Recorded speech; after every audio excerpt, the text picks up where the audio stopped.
कायदे में होना ये चाहिए कि एक जो डिव यहाँ पर आ रही है तो हमें इसको जो है यहाँ पर लेके आना है। तो हम इसके लिए यूज़ करेंगे फ्लोट प्रॉपर्टी।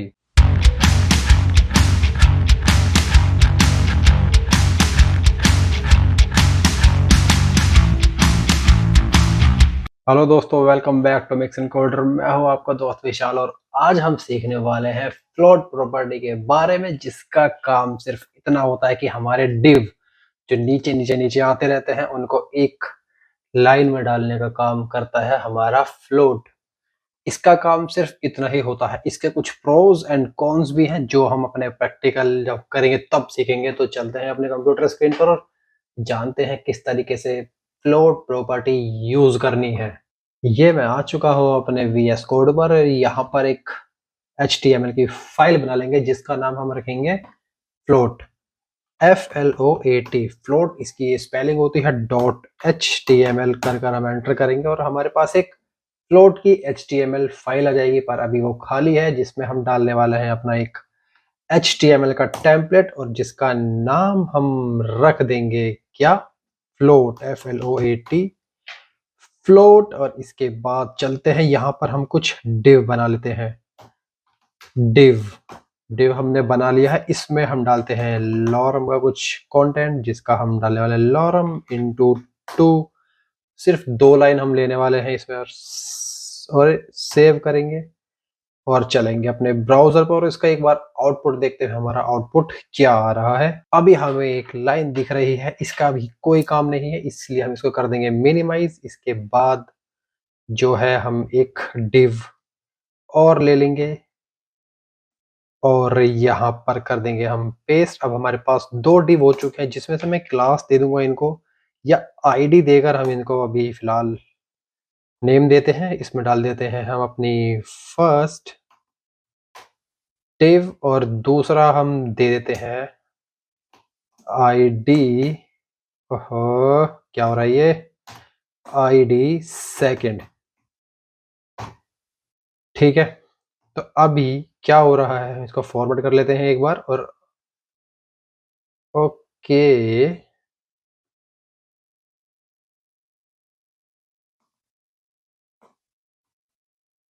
डिव ये अब हमारा हुआ सही। इसके बाद इसको कॉपी कर लेंगे और यहाँ पर डाल देंगे पेस्ट। अब फॉरवर्ड करते हैं इसको।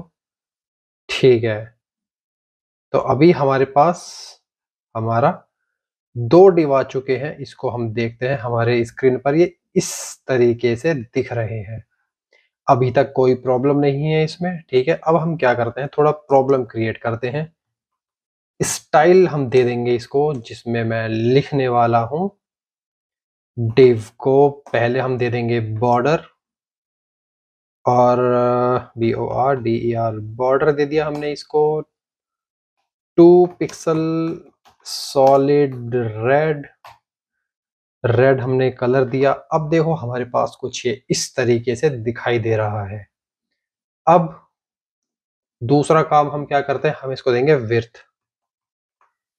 विड्थ हमने दी 200 नहीं, 400 पिक्सल। और ये हम दोनों डिव को नहीं देंगे, ये हम देंगे अलग अलग हैश।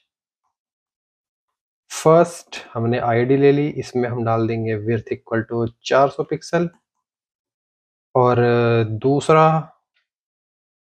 हम ले लेंगे हैश सेकंड और इसमें डाल देंगे विड्थ 500 पिक्सल। अब हम सेव करेंगे तो अब ये देखो हमारे पास एक डिव आ गई है जो कि 400 पिक्सल की है, एक आ चुकी है हमारी 500 पिक्सल की। कायदे में होना ये चाहिए कि एक जो डिव यहाँ पर आ रही है तो हमें इसको जो है यहाँ पर लेके आना है। तो हम इसके लिए यूज करेंगे फ्लोट प्रॉपर्टी। ठीक है, अब मैं फॉर एग्जांपल फर्स्ट में फ्लोट प्रॉपर्टी डालता हूँ और मैं लिखता हूँ यहाँ पर फ्लोट लेफ्ट और सेव करता हूँ। तो क्या होता है हमारे स्क्रीन पर, तो ये देखो हमारी पहली प्रॉपर्टी को फ्लोट प्रॉपर्टी मिल चुकी है जिसमें मैंने बोला कि ये लेफ्ट में शिफ्ट करो, तो इससे हुआ क्या हुआ, दूसरी वाली डिव जो है हमारी वो भी फ्री हो चुकी है। और वो क्यों हो चुकी है, क्योंकि फ्लोट प्रॉपर्टी ने क्या करा, इस बॉक्स को अपनी जो एक एक्चुअल लेयर जो होती है, लेयरिंग वाइज हमारा कंटेंट शो होता है, तो वो लेयर के ऊपर ओवरलैप हो गया है डिव, मगर कंटेंट हमारा यहां से स्टार्ट हुआ है। ठीक है, तो अब हम क्या करेंगे, इसको भी हम फ्लोट राइट प्रॉपर्टी देंगे, और राइट हमने दिया इसको, तो अब एक डिव हमारी यहां पर आ गई और एक हमारी यहां पर आ गई। ठीक है, अब मैं इसको लेफ्ट अगर दे देता हूं, लेफ्ट मैंने दिया, तो क्या हुआ, मेरे पास ये थी, फिर जो थी दूसरी, वो भी हमारी लेफ्ट में आ गई। अगर इसी तरीके से मेरे पास एक डिव और है, कंट्रोल सी मैं कर लूंगा इसको और नीचे डालूंगा कंट्रोल वी, और इसको मैं दे देता हूं थर्ड। थर्ड प्रॉपर्टी मैंने दे दी, इसको सेव करूंगा और यहाँ पर आ जाऊंगा ऊपर, हैश THIRD थर्ड, और इसके बाद मैं इसको भी विड्थ मैंने दिया कितना, 200 पिक्सल, और साथ में फ्लोट लेफ्ट लेफ्ट दिया। तो अब देखो, ये इसके लेफ्ट में, मतलब 1 2 3 के हिसाब से हमारी लेफ्ट में जितने भी हम लेफ्ट प्रॉपर्टी देते जाएंगे जिस डे में, तो इस तरीके से शिफ्ट होती चली जाएगी। ठीक है, अब दूसरा अगर मैं इसको राइट दे देता हूं, राइट, तो ये क्या होगा, अब ये राइट में शिफ्ट हो जाएगी, बस इतना ही होगा, इसमें ज्यादा कुछ होगा नहीं। और तो इस तरीके से जो है हम अपनी फ्लोट प्रॉपर्टी को यूज कर सकते हैं, मगर इसके साथ एक प्रॉब्लम ये भी हो जाती है, क्या, मेरे पास ये जो डेटा है, अगर ये बढ़ जाए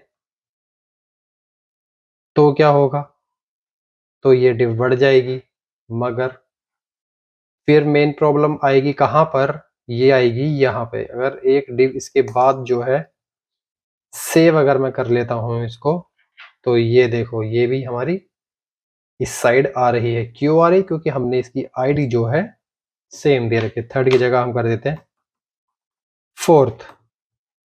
ठीक है, तो ये देखो, अब जो ये डिव हमारी बनी थी, ये क्या हुआ, इसके ऊपर आ गई, कुछ कंटेंट यहां पर आ गया।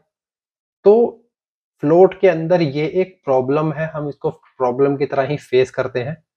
तो इसके लिए भी CSS के अंदर हमें सॉल्यूशन मिलता है, जो कि है हमारा क्लियर प्रॉपर्टी। क्लियर प्रॉपर्टी देकर हम इस चीज को हैंडल कर सकते हैं। क्लियर के अंदर हमारी दो वैल्यू होती है, लेफ्ट होती है, राइट होती है, और होती है बोथ। ठीक है, तो अब मैं क्या करता हूं, हैश फोर्थ मैं लेता हूं और यहां पर डालता हूं CLEAR क्लियर लेफ्ट। तो अब चलते हैं, तो ये देखो, अब जो लेफ्ट है, इससे हमारी जो डिव है वो नीचे आ गई क्लियर करने से। ठीक है, अब सेम अगर हमारा जो कंटेंट है वो आ जाए, कंट्रोल सी मैं कर तो इसको, और यहाँ पर भी control we control we control we control, 4 बार मैंने इसको बढ़ा लिया, तो क्या अभी भी वर्क कर रही है, एग्जैक्टली कर रही है। क्यों, क्योंकि लेफ्ट प्रॉपर्टी हमने दी हुई है इसको। ठीक है, लेफ्ट प्रॉपर्टी मैंने दे रखी है, इसलिए क्या हुआ कि ये ने इसको भी कंसिडर करा और इसके नीचे आ गई, ये हो गया। ठीक है, अब क्या होता अगर ये जो सेकंड प्रॉपर्टी में हमारा राइट लगा हुआ होता, राइट मैंने इसको कर दिया अगर, तो ये देखो फिर सेम प्रॉब्लम, ये हमारे राइट में आ गई, तो इसके ऊपर फिर दोबारा ओवरलैप हो गया, जबकि हमने तो क्लियर प्रॉपर्टी दी हुई है इसको ऑलरेडी, पर ये हमने दी हुई है लेफ्ट में। लेफ्ट लेफ्ट कॉमन हो गया, तो उसने इसको राइट कर लिया। अब मैं क्या करता हूं, इसको राइट बोल देता हूं कि जी राइट से क्लियर कर दो, तो ये देखो राइट में हो गया। अब फिर सेम प्रॉब्लम आएगी, लेफ्ट के केस में अब मैंने लेफ्ट हटा दिया, सेव करा, तो अब राइट पे ओवरलैप हो गया। तो इस चीज के लिए हम क्या करेंगे, हम करेंगे इसको, बोलेंगे जी वही हमें दोनों तरफ से ही क्लियर प्रॉपर्टी लगा के दो, ताकि दोनों साइड से हमें मैटर जो है सॉल्व मिले। ठीक है, तो अब क्या होगा, चाहे इसका कंटेंट हो, मैंने ये सेव करा, कंट्रोल सी, कंट्रोल वी, और सेव करा, तो भी नीचे आ गया। ठीक है, और इसको मैं कट करता हूं, सेकंड वाले पे आ जाता हूं, कंट्रोल वी, सेव करता हूं मैं, तो इस वाले पे आ गया नीचे। अगर मैं करता हूं अपना इसको यहां से कट और थर्ड वाले में पेस्ट, सेव करता हूं, चलता हूं अपनी स्क्रीन पर, तो तीसरे वाले के लिए भी ये नीचे आ गया। तो इसके लिए क्लियर प्रॉपर्टी को यूज करने के लिए हमें किसी भी फ्लोट प्रॉपर्टी में लेफ्ट या राइट, किसी भी कंटेंट में जो भी हमें लगता है कि भाई ये हमारा ओवरफ्लो हो सकता है, तो उस हिसाब से कर सकते हैं, या फिर बोथ देकर पहले ही राड़ काट दो कि भाई लेफ्ट में बढ़ जाए कंटेंट तो भी हमारा मैटर क्लियर रहे, और लेफ्ट में बढ़ रहा है तो भी हमारा कंटेंट जो है वो ओवरलैप ना करे। आई होप मेरी ये वीडियो आपको पसंद आई होगी, आपको ये कॉन्सेप्ट भी क्लियर हुआ होगा, कब हमें लेफ्ट यूज करना है, कब हमें राइट यूज करना है, कब हमें बोथ प्रॉपर्टी का यूज करना है क्लियर करने के लिए। और फ्लोट तो आप मास्टर हो ही चुके हो। तो चलते हैं इस वीडियो में। अगर अगर आपको ये वीडियो पसंद आ रहा है तो आप मेरे चैनल को सब्सक्राइब कर सकते हो, लाइक कर सकते हो, कमेंट कर सकते हो, अपने दोस्तों में शेयर भी कर सकते हो। तो अभी के लिए चलते हैं, मिलते हैं अगली वीडियो में।